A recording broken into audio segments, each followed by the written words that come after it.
The podcast you're listening to right now exists to do just one thing, and that is to tell the stories of fascinating human beings, all on a journey of purpose and service. And somebody asked me, would you go back and do it all over again? Yeah, tomorrow, if I could remember how to start the damn helicopter. Conversations with people who have changed, some even saved, this country. Boys crying.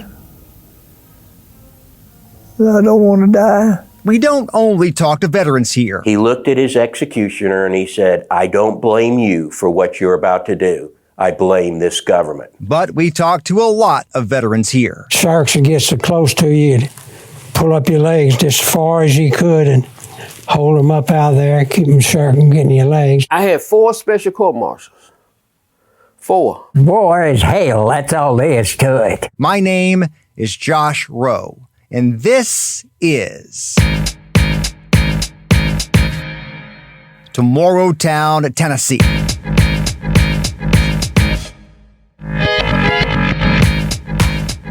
A bit more than 48 hours ago, I landed back in the United States from a trip to Vietnam. We were there for 6 full days and parts of other days, and we saw some incredible things. I'm going to tell you a lot of those stories over the next several weeks. But I wanted to get some of this out there as quick as I could. So this is a quick video, a shorter episode this time. And this is all around one specific event we went to while we were there in Vietnam. It's a meeting of veterans from the United States and also with veterans there in Vietnam, a meeting I attended in Da Nang.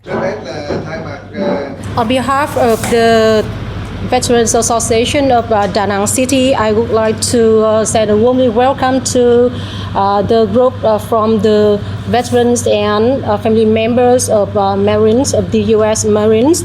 And I hope your visit will get a success and will help you to get more information about Vietnam as well as Da Nang City. The meeting is in a spacious open room, 4 long rows of tables, wooden chairs, white marble floors, a stage on one end with a bust of Ho Chi Minh. 2 rows of visitors from the United States face 2 rows of Vietnamese veterans and family members of Vietnamese veterans. So I would like to introduce, firstly, I am the Colonel Bùi Chí Loan, the Vice President of Veteran Association of the city. Our interpreter for this meeting is Ian Trunt from Vietnam Union of Friendship Organizations. So when you hear her voice in this episode, she is translating the words of the Vietnamese veterans from Vietnamese to English. Colonel Huỳnh Bá Thành, Vice President of the Veteran Association. Captain Nguyễn Thị Tám. This is retired Marine Corps Major Chuck Casey.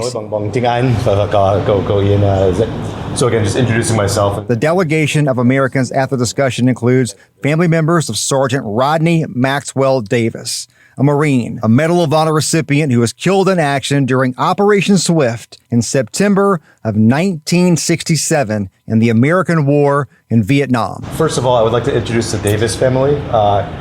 From the back right, Miss Regina, the niece of Sergeant Davis. Regina is Miss Nikki, the daughter of Sergeant Davis. Author John Hollis wrote a book about Sergeant Davis. He's seated in the front row, alongside retired U.S. military officers, including 2 men who served in the war in Vietnam. There's also a group of active duty Marine Corps officers, along with family members and loved ones traveling with the group. It has been almost 50 years since the end of the American war in Vietnam. The Vietnamese veterans who attended this meeting laid out some of the challenges they're still dealing with today in that country.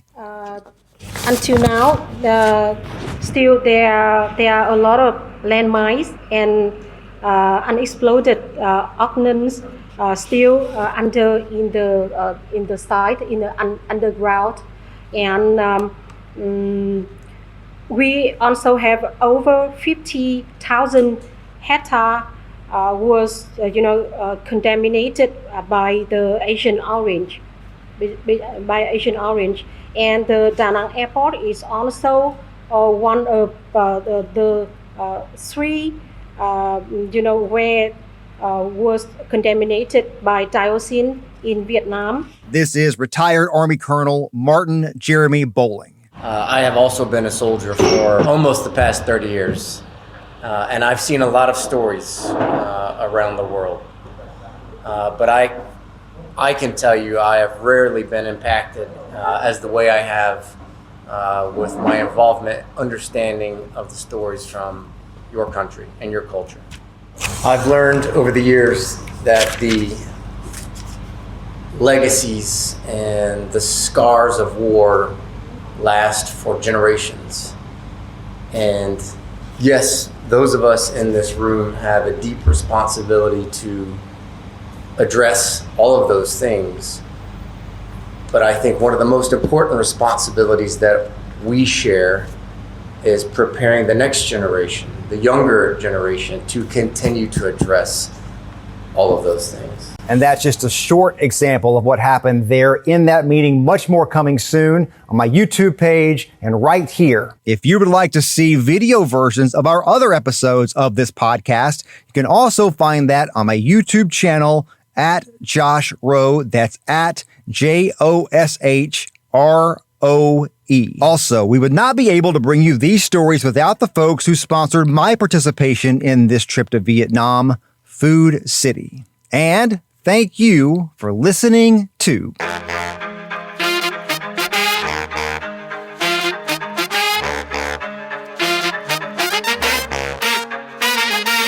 Tomorrowtown, Tennessee. This podcast is a production of NewsChannel 9, Fox Chattanooga, and Sinclair Broadcast Group Chattanooga. I hope you join me again real soon.